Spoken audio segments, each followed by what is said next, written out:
Obviously, great opportunity. Go on the road. I think it's going to be a really good environment. I've been in that place for like Thursday night ESPN games type of deal. I think it's going to have a similar environment. We got the fight song playing at practice, which I know well for 8 years. My man Special K in the stadium. I don't know if you guys are familiar with Special K in the stadium, but yeah, it's going to be a really good game. I know our guys are excited about it. We got a bunch of Maryland guys on our team as well, and DMV guys as well. So we're excited to go play a really good opponent on the road and a Big Ten game. So open up the questions. Your running game has had its ups and downs through 3 games. How would you evaluate it, and how close are you to where you want it to be? Yeah, I think the biggest thing for us, and it's obviously not something that you guys are not already familiar with, but we've been pretty good on first and second down offensively in general. We've been great in the red zone. We have to be better on third down, and I think obviously the better we are on third down, we'll create more opportunities on first and second down, which we've been pretty good at. It'll create more opportunities in the red zone. We got to get into the red zone more because we've been one of the better red zone teams in the country, and I think third down will help with that. Third down will help create more first and second down opportunities. Obviously, it'll create more red zone opportunities for us. It'll allow us to be a little bit more consistent when it comes to time of possession. I don't think time of possession is a huge factor, but obviously, whenever you get to the point where you're so far out of whack that it does factor in, helps our defense out, helps everything, helps our offense get into a rhythm as well. And the run game's a big part of that. So we got to be a little bit more consistent in all the things we're doing. But I do think, being better on third down will really help us in all areas, offensively and defensively. Rasheed Walker, second-year freshman, big responsibility for you guys on the field. Can you talk a little bit about how he's done his first 3 games as a starter, his personality? How do you think a bye week even can help a young guy like that at his spot? Yeah, he's growing up fast. I think the fact that we haven't talked about him a whole lot is a good thing, typically with the offensive linemen. We're also, very happy with Des Holmes and getting him more reps in games as well as in practice. Same thing with Will Fries. We think that group's doing really well. We need Caden to continue going on. We need Caden to continue growing up so he can factor in for us as well, a guy that we think is very talented. But yeah, I think Rasheed's doing some really good things. I think like all of them, I can sit here and critique areas and things that we want him to get better at. But overall, pretty good.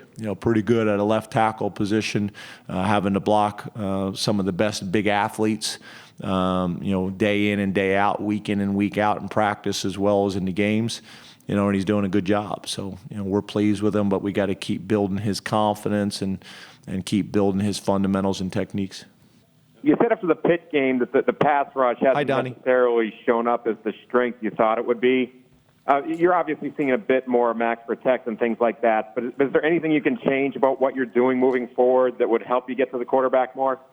Yeah, I think the first thing I said was how impressed I've been with our defense, and obviously how much confidence we have in our defense and our defensive line, and how we held them to 24 yards rushing, and then I said, yeah, but I think we can get better in that area. I don't think there's any doubt that people are max protecting. I don't think there's any doubt that people are chipping, but most importantly, we've been able to make people one-dimensional. Now, once we make people one-dimensional, we got to be able to take advantage of that, in terms of, those plays that get people off schedule, whether that's tackle for losses, whether that's sacks, those types of things. But what you have to be careful is that you don't emphasize those things too much, that now you stop being good against the run because everything you do is up the field and vertical about sacking the quarterback. It's funny, we were just talking about that watching NFL football, and some players that obviously their goal is to get as many sacks as possible, but they're not playing to run one bit. So it's a balance, between those things. But I got a lot of confidence based on history and based on production in Sean Spencer. We led the nation in sacks last year.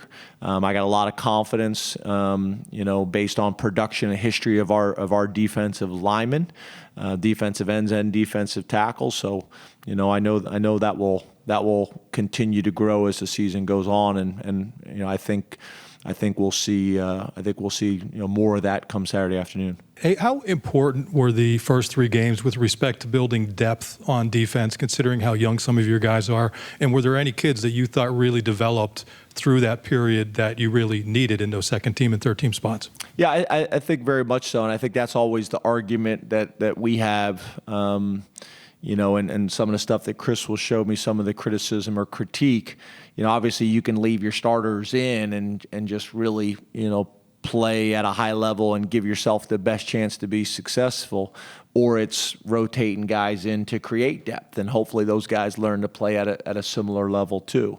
This has been our plan really for my 9 years as a head coach. It's worked out fairly well for us. But yeah, there's been some guys. I think Adisa Isaac's a guy that's really shown some flashes of some good things. I think Brandon Smith is a guy that's really shown some flashes that needs and deserves more reps on defense and on special teams. I think some of the young corners, have gotten some opportunities and shown some good things as well, and we're going to need those guys to continue to develop. Hey, James, how you doing? Good, how are you? Good. Were you happy with what you guys accomplished recruiting-wise during the bye week, and how did you feel about the hurdle that was coming back for Saturday practice and then getting back on the road? Yeah, I thought we had a really good plan. We were able to execute the plan. My Saturday changed a little bit because one of the high schools changed the time of their game, which is obviously difficult to prepare for. But yeah, I thought we were able to get a lot done. Coaches were all over the country. Terry Smith kind of gets the bonus points because he traveled the furthest. I think he was in California and Texas in a short period of time, and then red eye back for Saturday practice, which isn't easy to do, and it's much appreciated by us. What Terry was able to do in a very, very short period of time that needed to get done, from a recruiting and evaluation standpoint.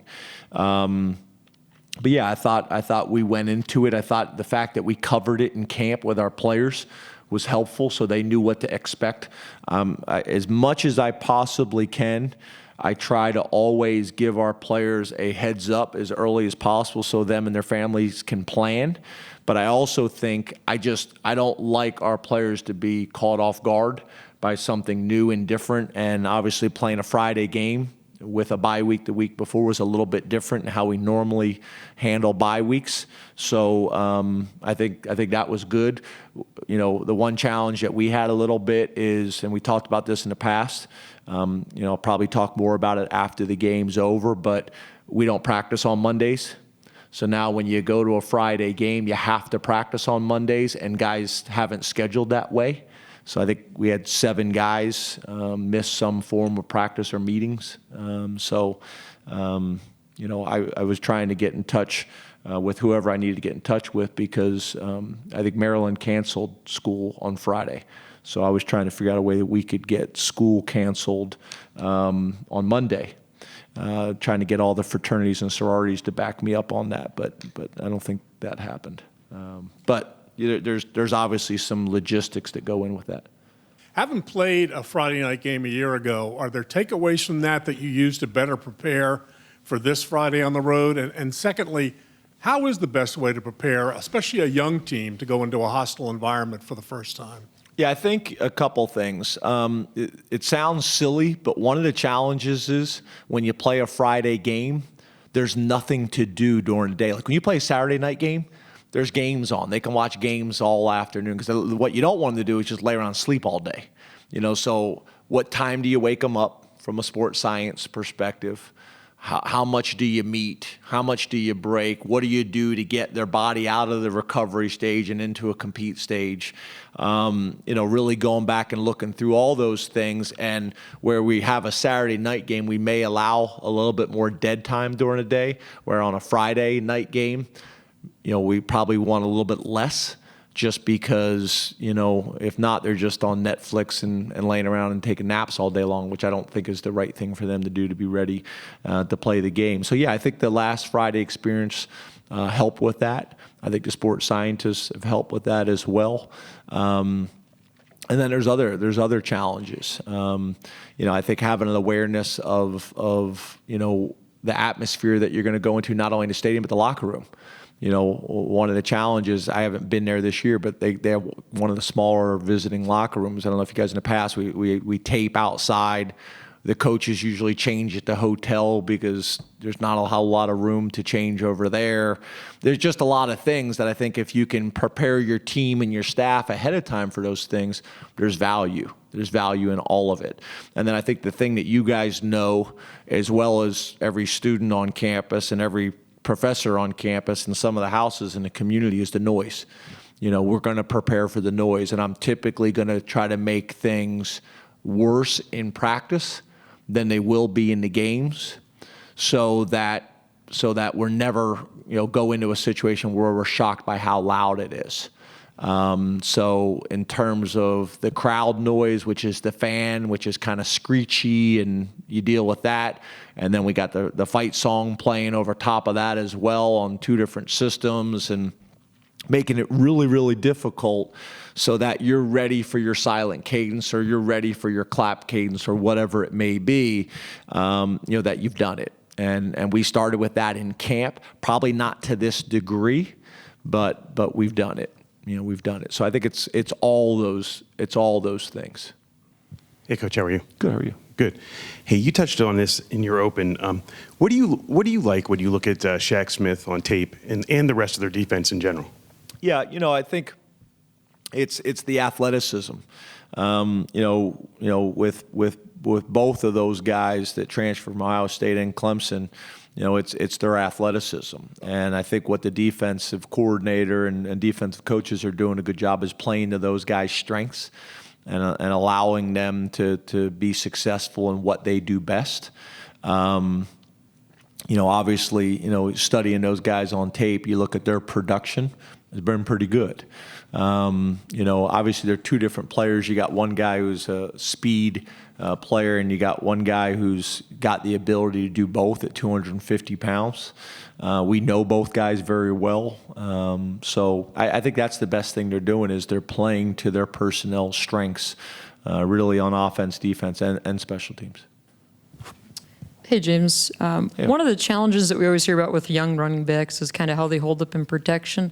How do you think Noah and Devin have done in that regard? And have you ever been in charge of a running back room like this, where seemingly all 4 guys are okay with kind of sharing that load? Because I don't think every room is built like that. Do you not want the room to be like that? They're all getting along great right now. Right? Yeah, they're all getting along right now, Audrey. Maybe we don't want that. But yeah, they've been really good. I think what helps is they all have really good relationships. I think also Jaywan's done a good job of that as well. I also, think that they understand the days of just playing one running back. I think are pretty much gone in college football. So yeah, I think as long as we keep those guys involved and they're going to play the hot hand, and they all know that they're going to have an opportunity to impact the game and grow and mature. I think that's what everybody's really looking for. So. It can be challenging. There's no doubt about it. But right now, like I said, we got 4 guys that we feel good about. You'd love for all 4 to really step up and dominate, or you'd love for 1 or 2 to step up and separate themselves from the pack. But either way, we feel like we got 4 guys that we can win with, that have earned the team's respect, and they got a really good environment and culture and support of each other in that room, and we're going to try to keep it that way as long as we can. Hi, James. Beyond your starting three at receiver, just curious how you see that rotation coming to fruition here through 3 weeks and into 5 weeks, I guess. Parker said he was trying to develop that. Do you have a sense kind of that your rotation is in a good place moving ahead? And Mac Hippenhammer was a player you referenced a lot during August, kind of a strong camp. We haven't seen him get on the box score as a receiver yet. To see someone that you still have that confidence in, that he's got better times ahead?